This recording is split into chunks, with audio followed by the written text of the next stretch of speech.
In this video, we're going to explore the user interface features of Unity to add some simple UI elements to the game.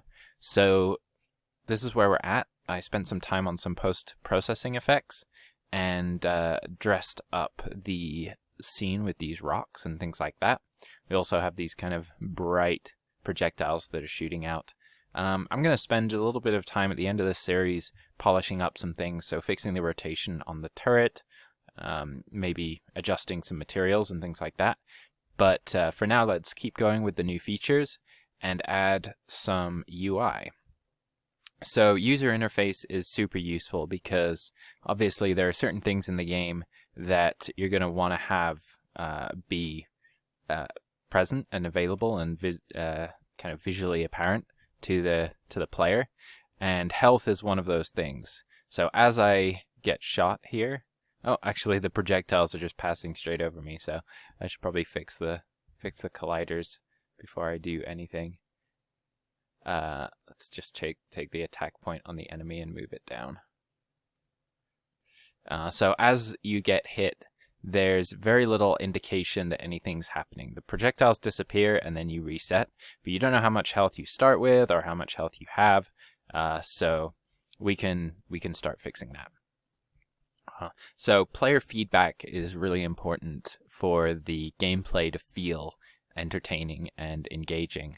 And one portion of it that we're not going to touch in this video are things like hit flashes. So when you get hit and damaged, some visual indication. And instead what we're going to do is use particle effects to do that in a couple videos. But for this video, what I want to tackle is just presenting the player with the starting health and then having that health count down every time the player gets damaged. So we need to create some user interface elements that are going to live in our scene and be a part of the scene, and then we also need to tie those to the code and probably to the player input, because the player input is going to need to adjust the values on the user interface. And this presents us with kind of the first, architectural, structural problem of programming. We haven't really had to worry about that yet because we've had very simple features and they've been pretty discrete and modular. So like our enemy, for instance, has an enemy script that handles its behavior, and then it shoots projectiles. Those projectiles have a projectile script that handle its behavior. And this is a good idea to go this route, but some things are going to have to be kind of global and control global pieces of the game, and then also be able to reference other things in the game. And the user interface is kind of a good example of that. Typically you'll also have like a game manager type class that will track whether the player's alive and what level they've reached and things like that. But we're not going to go that far, but we do want to have a UI manager class that's going to handle tracking and updating the user interface. Now we could, if we were less concerned about the structure, just tie the user interface directly to the player. But what happens if the player model or the player game object gets deleted after they die and then recreated? Sometimes you run into issues there. So we're going to create something that's a little more reusable and modular rather than having to tie everything together and go about it that way. Okay, so before we get into programming, let's start mocking up the user interface. And I want to do something very simple just to introduce you to the UI features in Unity. I want to create just a text health indication in the top left, and that is going to be a simple number that's going to start off with the maximum health and then update every time the player gets hit. And that will take us into the programming. But how do we create user interface elements? Well, if you've kind of been digging around in the create menu in the hierarchy, you'll have noticed this UI section, which has a whole bunch of different objects that you can choose to add. And we are going to choose text, but when you click this for the first time, you want to pay attention to kind of what's happening. So I'm going to choose UI and click text, and what it has created is both a text component, a game object with a text component attached, and then it's put that inside of a canvas. So for the UI to be displayed into the scene, there needs to be a canvas, and then also it's created this event system. For the UI to respond to like button presses and things like that, you need this event system. So the first time you create a piece of UI, it's going to create these elements from scratch. As you create more things, go ahead, UI, click text again. Now it's using this existing structure. So this is only happening the very first time you create something, but it's worth knowing about. Okay, so what we have here is a text component that says new text, and because our stage is dark and the text color is dark, it's not showing up. So let's change the text color to white. And let's see, it might have actually put it off the screen somewhere, which is kind of frustrating. Let's fix the transform here. If this is, this is probably unfamiliar to you. This is not a regular transform, and I'll go over why that's the case. But for now, if it's not showing up, just put in zeros inside of the position X and position Y, and then you should get your text to show up in the center of the screen, regardless of actually what color it is. We're gonna want something that's either white or red or something like that. So I'm gonna put it to white.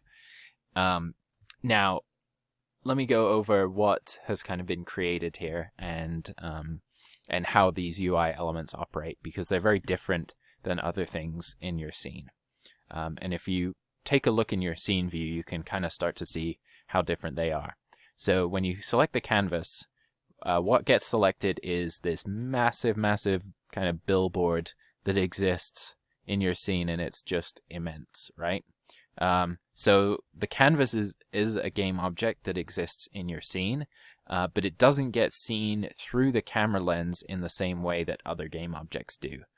Instead, it's a game object in the scene that gets rendered directly onto the camera, and for the most part, it is going to be hidden from the camera as well. So I'm actually not sure, but I think if you took your camera and you zoomed it all the way out, let me see if I can test and see if this is true. Yeah, so my camera actually can't see the text in the scene. It is only getting rendered onto the front of the camera, drawn onto the camera. And the way it gets drawn onto the camera is determined by some of the settings on the canvas object. So on the canvas object, I have a canvas component, and it is set to screen space overlay. Now I can choose screen space camera, which requires a camera, a specific camera. This is how you associate it with like a specific camera in the scene. So I can choose to do that. But then what's going to happen, notice, is that it's still in the scene, but instead of being this massive object, it has positioned it relative to where the camera is looking. And it's actually behind everything, which is why it's gone missing. But you can change that by changing the plane distance and moving everything closer. So you can see here, now it's kind of clipping into the world. So screen space camera is going to position it relative to a specific camera in the scene. Screen space overlay is going to put it, big and invisible and just render it straight to the camera. And then the last one is world space. And let me switch it back to screen space camera and show you what world space is. So let's go to world space now. And world space is not anchoring it to the camera. It's now just a regular game object that exists in the scene, so I can reposition it. Before it was tied to the position of my camera, but now it's just a piece of text floating in the scene. So if I move my camera, it's gonna live at that same position. So this is great for when you want like a health bar or pop-up, a text pop-up on specific objects. So I could take this and I could take my my canvas here and dock it onto my player, and now I have text that is anchored. It's a little bit weird, pops around, so that's not ideal, but it's anchored to my player and moves along with my player. So those are your three, let me just undo that. Those are your three rendering settings. You have overlay, which is big over the top of the frame, and then you have camera, which is docked and anchored to the camera, and then world space, which is docked onto a specific game object or just floating in the scene. So it just depends on what you're using, right? If you got like a health bar or a pop-up on text in the scene, or images on the scene, then use the world space. Otherwise, use one of these two. For overlay information, so a classic HUD, I use this one because this is always going to show up regardless of how far it is away from the camera. I don't have to worry about it clipping into geometry or anything like that.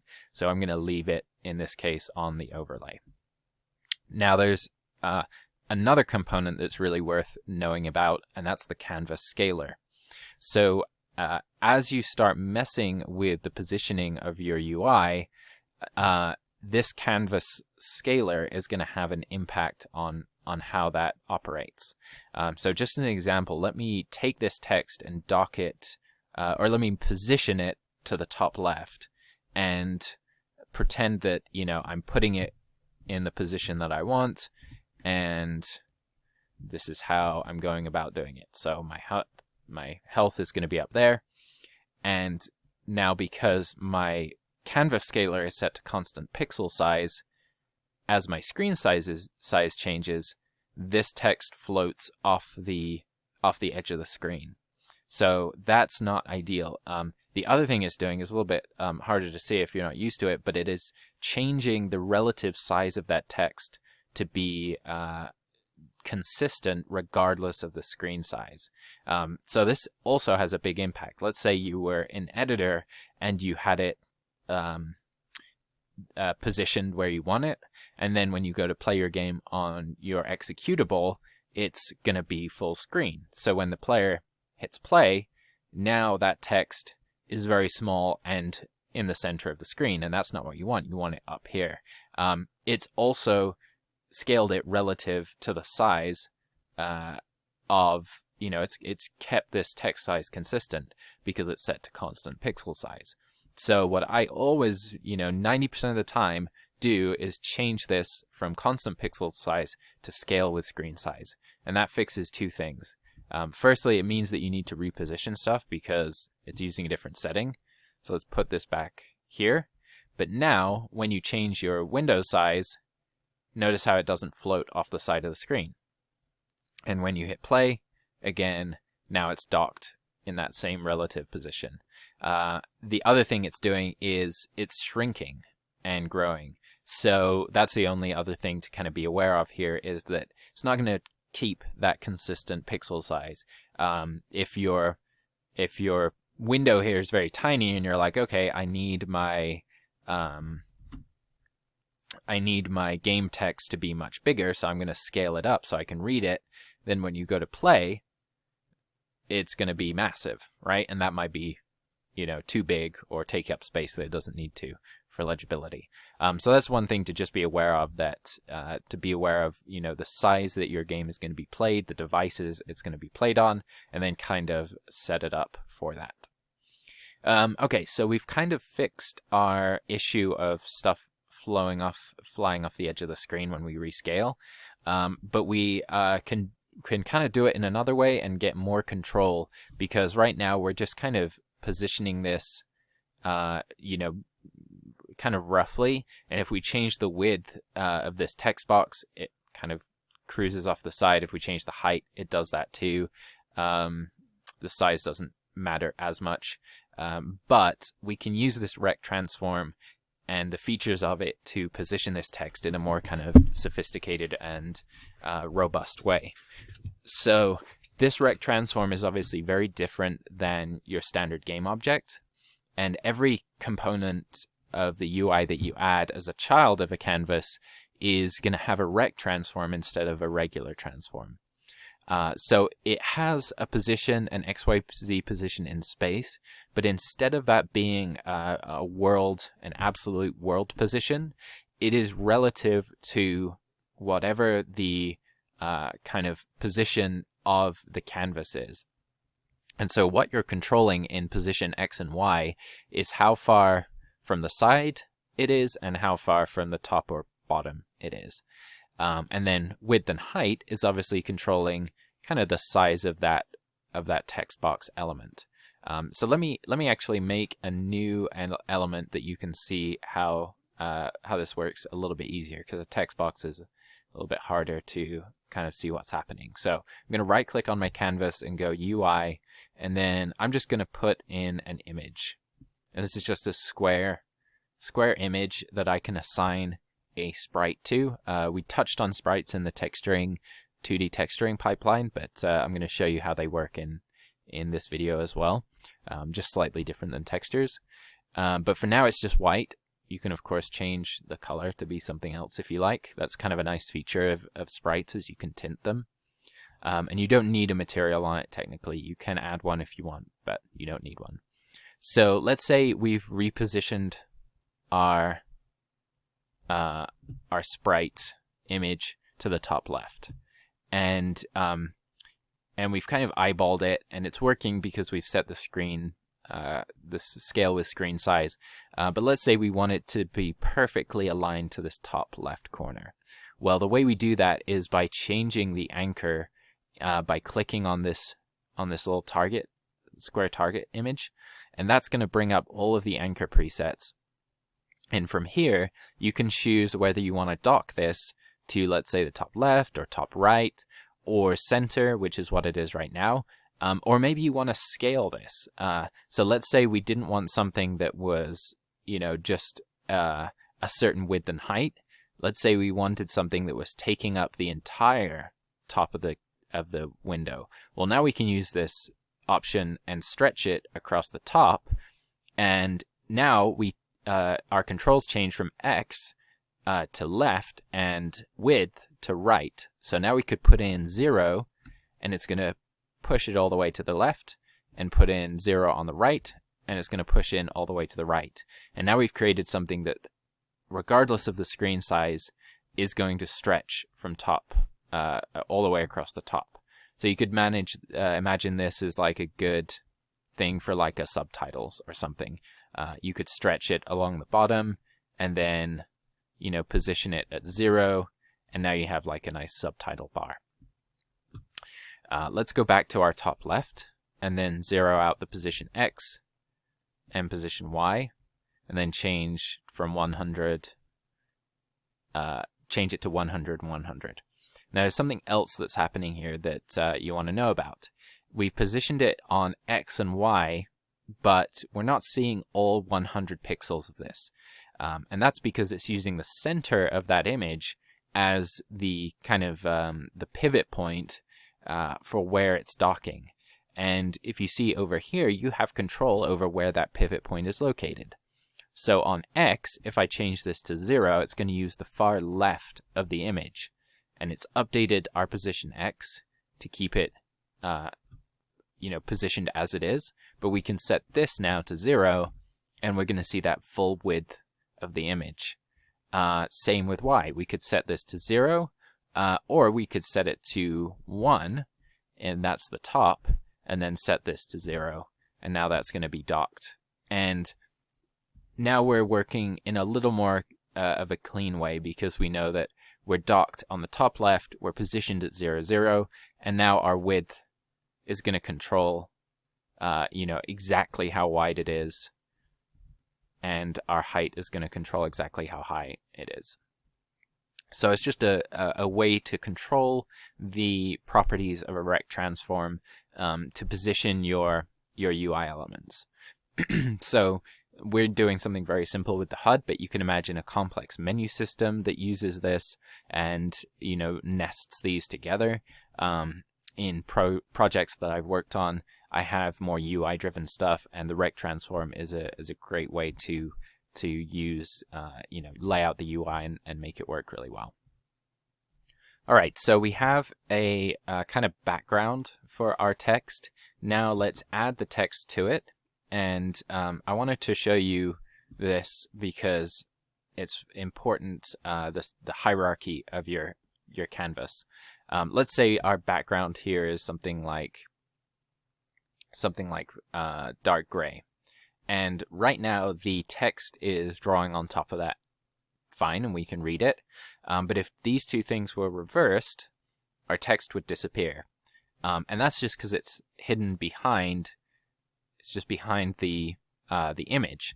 So the order in which your hierarchy is outlined here dictates how things are drawn. Things at the top are going to be drawn first, and things as the hierarchy goes down are going to be drawn on top. So that's also true for nesting. So if we drag our text onto our image gets drawn, and then our text gets drawn as well. And notice how our text changes, the rect transform changes when we move it between objects here. So nesting and parenting still works as you'd kind of expect. The child is just relative to the parent in terms of its position. And this is super useful because let's say my image is positioned correctly with a nice sort of framing. Now what I can do with my text is instead of this center position, I want it to just the text box to be the same size as the parent object.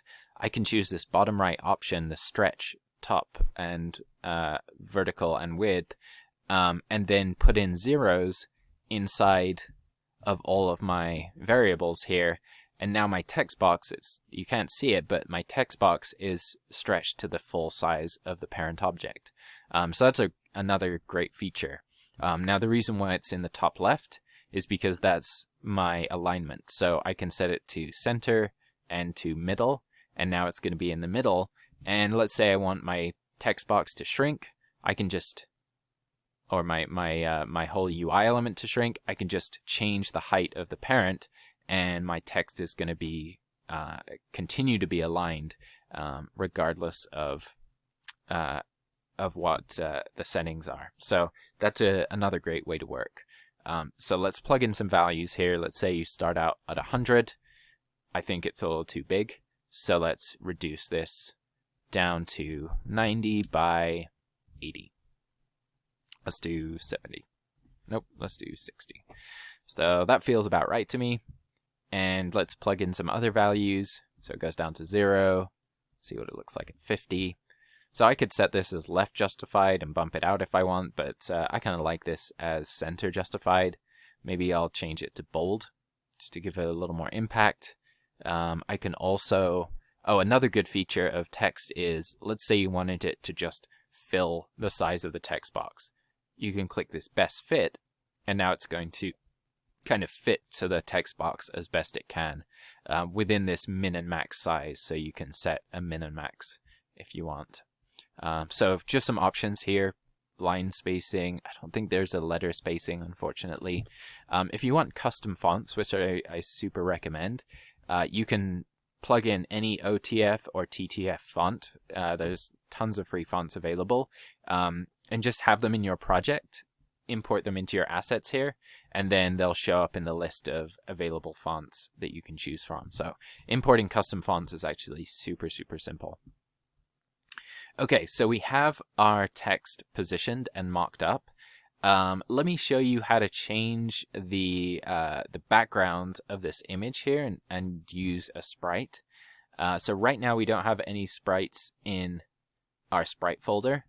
So let me just go into Photoshop really quickly and make a simple kind of UI visual element so you can see how to import a sprite and how to assign it to a UI element. And I'm going to go and create a new canvas. And UI elements don't need to be that big typically. They're usually a small portion of the screen. So I'm going to set this to 256 by 256, which is another power of 2 image. And Why didn't it create it? Let's try again. Maybe I clicked close by mistake. Okay, it did create it that time, but I think it created it way too big. Let me try this one more time. Okay, 256 by 256. Create. There we go. Okay, now I want my background to be transparent. One great aspect of UI is you can create these transparent borders, so you can have things that have way more character than simple square shapes. So I'm going to double click on my background to turn it into a layer, and then I'm going to select all of it and delete, and that's going to create a transparent background. And now I'm going to create kind of just a rounded rectangle here off the screen, because I know it's going to be docked in the top left. I'm going to create round the corners just a little bit more, and let's add a white border to it with 6 pixels. And a little bit hard to see against the background, but I just have a black background here with this white border. And let's save this out as a PNG object, and it's already in pathed into the textures folder, so I'm just going to back it out to assets and then find my sprites folder and call this health_bkg for background, and save that. So PNG, make sure it's a PNG. If it's a JPEG, you won't get any texture information, or sorry, any transparent information. And then let's go back to Unity. And by default, because we created our project as a 3D project, this is going to import as a texture, and a texture can't be assigned into an image. So if you try and drag this in, it's going to give you that can't be performed logo icon. So you need to change this from a default texture type to a sprite, and it even says 2D and UI, so it gives you a bit of an indication what's happening. And then we can hit apply on this, and now in our image we can take the health and drop it in here, and because it's tinted dark, it's a little bit dark, but we can brighten it up. Cool, so that looks a little bit more polished. If you wanted to tint it down a little bit, that might be nice, but now we have a sprite in here instead of just that simple background. The rounded corner is getting stretched a little bit. This is kind of a artifact of the fact that we are changing the width and height. So if we put this up at 90, that corner would be correct, but then it would be too big. So you can choose what you want to do. There is a way of getting around this by slicing the sprite, but I won't go into that in this video. For now, it looks okay though. Okay, so the last thing we need to do is to tie the HUD here to the player and create some connection between those two things. So we're going to have to get into a little bit of scripting, and in our scripts folder, I'm going to create a new class, new C# script called, let's call this HUD, H-U-D. And I'm going to add this script to, after it's done compiling, I'm going to add this script to the root object here, the canvas. So it's a good idea to kind of keep things organized. If I have scripts that are kind of buried in my hierarchy, sometimes it's harder to kind of find where things are. So I'm going to create this class that's going to manage all of the UI. It's called HUD, and just stick it on the root object there. And then let's open up Visual Studio. Now, the first thing you might do is go and add a public text variable and wonder why Unity is saying you can't do this. So what we're trying to do is create a public variable which is going to be a reference for our text component here. The problem is that the UI features are not included in the base set of Unity Engine. So you have to, at the top here, type in a new using statement, and it's using Unity Engine.ui. So if you run into problems and your variables aren't showing up properly or auto-completing, make sure you have this because it's required. So let's create a public variable type text called health text. And then what we need to do is create a function inside of this class, a public function that's going to allow us to update the health text to kind of whatever it needs to be. So down below update, I'm going to type in public void update health text, and then inside the parentheses I'm going to take in a variable called of type integer called health value, and then put some open and close curly brackets. And now inside of this function, what we want to do is access this variable health text. So let's copy that. And what we want to do is basically set whatever this text is, right? Because our text is currently set to 50. If the player loses 10 health, we want that to change to 40. So we're going to update that text field with health, the health value that gets passed in here.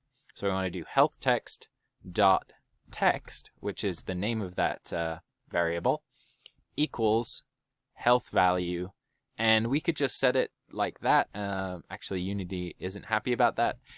We could cast it, or we could use a function called toString, which all kind of most variables, unless they're custom, have this toString. That basically takes whatever the value is and turns it into a string, which is, you know, a string of letters.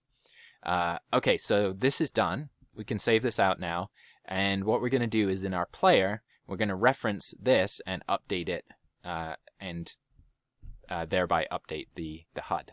Now, the first thing we definitely want to do is connect that public game object, or the public health variable. So on the canvas, make sure to click on it and then click and drag our text and drop it in there. Okay, so that's step one. Now our canvas is set up with a HUD script and it's a little bit modular. We still need to access this though. So let's go back to our player input script and let's create a reference now from player input to the HUD. And I'm going to create just a public game object, but you could do something like we're doing, I think we've done it in a previous video, where you use find game object and you find the canvas and then set it that way. But for simplicity, I'm just going to create a new public variable, and I'm going to say I'm going to create it of type HUD. So this is the same name that you created the script file. So our HUD class is called capital HUD. So we're creating a variable of that class type called game HUD. And of course this isn't set by default, so we're going to need to connect it. But just with this variable set up, now what we can do is access all the methods and variables inside of that.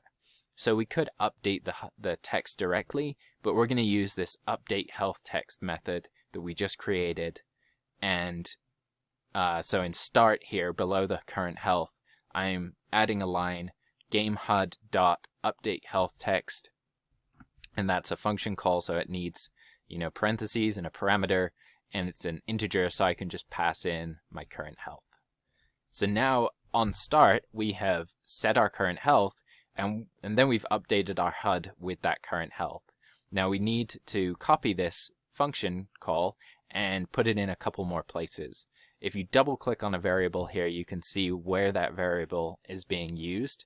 And here I have in take damage, current health is being used here, it's updated here, and then it's also updated in reset character. So I am going to just paste in that same function call, and now whenever I take damage, my current health gets updated by damage, and then my HUD gets updated by current health with current health. And the same thing for reset character. So let's go ahead and save this out and jump back over to Unity. And we have to do one more thing before this will work. We have to connect the HUD to our player. Remember, we created that public variable, but we need to drag and drop canvas, which is where the HUD script is located, onto here.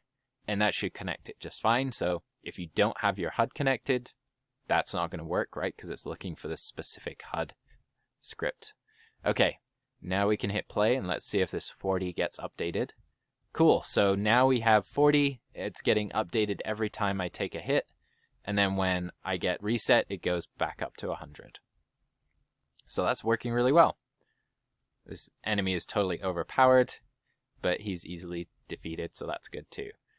So that is how we update or create our canvas elements and then update them during gameplay. Now, obviously, it gets way more complex than this. If you have, let's say, a pause menu or a start menu or something like that, you're going to want to take button input and things like that. So it's not required for this, but let me just show you quickly how you would go about doing that. So inside the canvas, I can right click again and create a button, and this button is going to pop in just in the center of the scene. And for testing purposes, let's just actually, you know what, we could do something fun with this. Let's create a reset character button. So when you click this button, it's going to just reset you back to the world, back to the origin.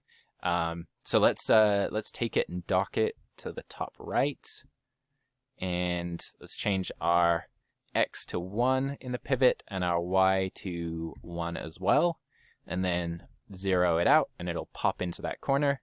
Now let's change it to like 80 by 50, and let's change the inside of the button. There's a text. Let's change this to reset. Change it to bold. Let's turn this, try and match our aesthetic we've got going on, and take this button down to something dark. So that'll be good. Okay, perfect. So now what we want to have happen is when we click this button, and if you press play, you can actually see this button is interactable. You can see it flashing every time I click. It's also firing the projectiles towards the button, which is kind of hilarious. That would be, something you'd have to look at in code to prevent that from happening. But let's say when you hit reset button, you want the player to reset. So this introduces a kind of new concept that we're actually going to be looking at in the next video when we put in sound effects. And that is this on-click event. This on-click event is a Unity event, and we're going to use these Unity events for triggering sounds because they're a really useful way to do that. But for just right now, I'm going to set this up and connect this to our player, just hard connect it to the player, and I'm going to have it tap into this reset character event or method. Now, I've just noticed here this reset character is a private. For this to work, we need to change this to be public. Any public method is going to be accessible from outside of the class, and that's what we need. So I'm going to change this to public, and that should be now good to go. And let's go to our button again, and let's set up this Unity event to do something when we click this button. So press the little plus right here, and it's going to drop in this sort of template for the Unity event, and we can take any game object we like and add it to this field right here. So I'm going to take the player and drag and drop it in and put it here, and now this is exposed, this drop down, and I can choose any public function that has been declared on any of the components. So this is great for things like turning things on and off. Let's say you had some UI elements that you wanted to, when you click, turn some part of the level on or off. You could go to the game object and have it connect to set active, and that's going to do the same thing as effectively just toggling these things inside of the game object up here on and off. We want to access the player input, and because we made that public function, the reset character function public, we can choose it now from the list. So let's see if this works. We go over here, let's find a little safe spot so we don't get destroyed, and hit reset. Cool. And our camera snaps back, which is kind of neat as well. Cool. So anytime we want to, we can then just click this button and reset. So that's the way you set up a UI element that has user interaction and how you tie it to events with this public Unity event here. Cool. So hopefully this was useful. We'll get more into this kind of later in the class. But in the next video, we're going to add some sound effects and spice up the gameplay with sounds. It's going to be cool.